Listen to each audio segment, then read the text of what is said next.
As the dust settles from the 2025 NFL Draft, new insights have begun to reshape how many view some of this year's biggest selections.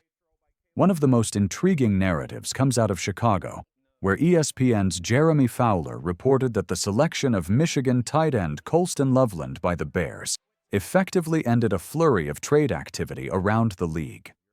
This detail alone has stirred debate. Was Loveland not just the Bears' top tight end target, but the top tight end prospect across the entire league? According to multiple sources, including Fowler and earlier reporting by NFL insider Ian Rappaport, there were ongoing trade discussions involving teams attempting to move up between picks 3 and 25. These conversations reportedly came to a halt the moment Loveland was taken by Chicago at number 10th overall. That sudden quiet left a clear impression. Loveland may have been the name on many war room whiteboards. At the time, many believed Penn State's Tyler Warren was the more NFL-ready and recognizable name. A bruising, physical tight end with a downhill play style, Warren drew early projections as the top player at his position. However, the post-draft narrative has shifted. Loveland, younger and more polished in his route running and movement skills, seems to have captured more front office attention than initially perceived. Fowler's report added important context, noting that teams from across the draft order expressed interest in moving up, presumably for Loveland, but refrained once he was off the board. Among them were the Rams and Chargers, both teams with clear tight end needs. The Rams, for instance, ultimately selected Terrence Ferguson from Oregon after missing out on Loveland, while the Chargers' post-draft roster didn't reflect a marquee tight end addition. The takeaway is clear. Loveland's traits, fluidity in space, ability to separate, advanced ball skills, and a modern pass-catching profile, elevated him above Warren on more draft boards than previously known. While it's impossible to know the internal rankings of every team, there's growing belief that Loveland may have been TE1 for the majority, rather than a select few. Chicago's interest in Loveland was not arbitrary. Loveland fits the mold of the evolving tight end position, less about raw blocking and more about route running, flexibility, and matchup mismatches. He's younger than Warren by 2 years, with more upside as a downfield receiving threat. When paired with offensive coordinator Ben Johnson's scheme, which emphasizes pre-snap motion, YAC potential, and dynamic tight end usage, Loveland becomes a logical and high-upside selection. In addition, the Bears likely had extensive film on Loveland from their previous evaluations of quarterback J.J. McCarthy. During those sessions, Loveland consistently stood out, not just in clean pocket situations, but also in scramble drills. He excelled at reading quarterback movement, adjusting routes mid-play, and positioning himself to be a reliable outlet in chaotic situations. That ability becomes even more crucial when projecting forward with Caleb Williams under center. Williams, known for his improvisation and mobility, thrives in extended plays. Loveland's knack for getting open in broken plays and his awareness in those situations could prove to be a game-changer in Chicago's new-look offense. The selection also signals a philosophical shift.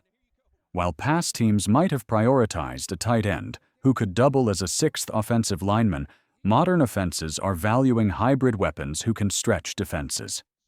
At 6 feet 6 inches, 248 pounds, Loveland's size-speed combination makes him a matchup nightmare for linebackers and smaller defensive backs. If he adds another 10 pounds and refines his blocking technique, he could evolve into an every-down player. While Travis Kelce and Antonio Gates were cited as modern comparables, Loveland's career arc is just beginning. Yet the early signs suggest that Chicago may have found not just a tight end of the future, but a foundational piece in their new offensive identity. While much of the draft attention focused on the early selection of Loveland, another storyline quietly unfolded on day 2. The Bears' failed attempt to trade up for a running back. The target? Ohio State standout Treveyon Henderson. Fowler reported that Chicago made a serious effort to move up the board in the second round, specifically looking at Tennessee's selection at pick number 35. Despite the effort, Seattle outbid Chicago to move up and ultimately selected safety Nick Emenwari.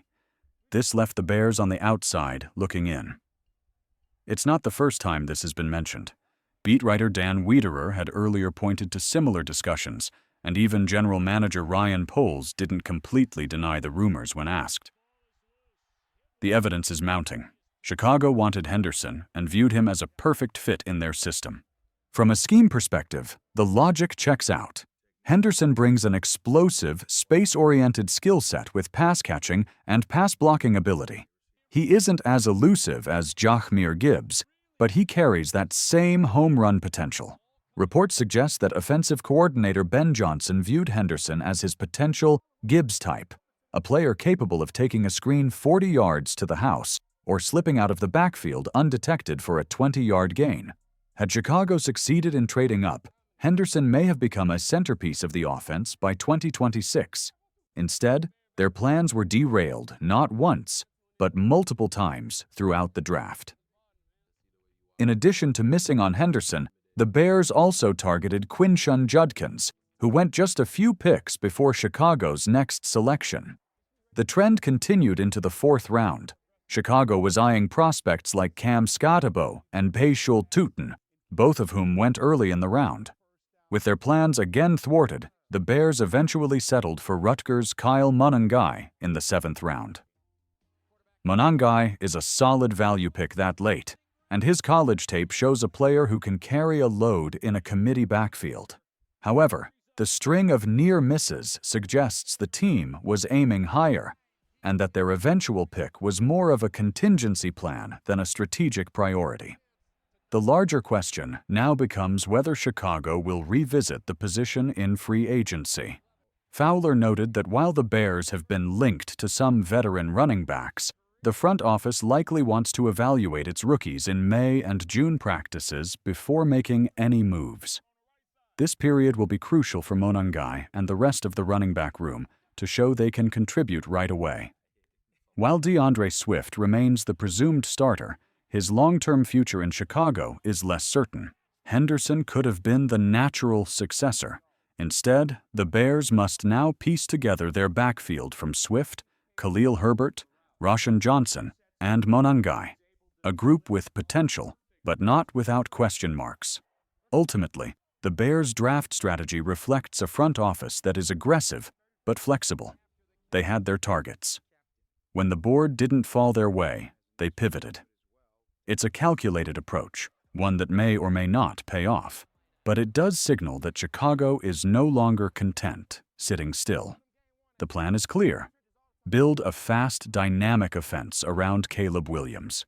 Whether or not the running back position ends up being a weak link will depend on how the current roster performs this summer.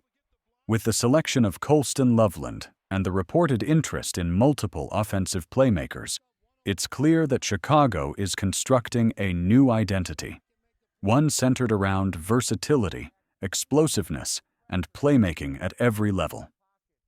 Loveland's potential extends beyond the numbers. While it's tempting to predict his rookie stats, perhaps 5 to 7 touchdowns and 600 to 700 receiving yards, his impact will be most felt in how defenses are forced to adjust.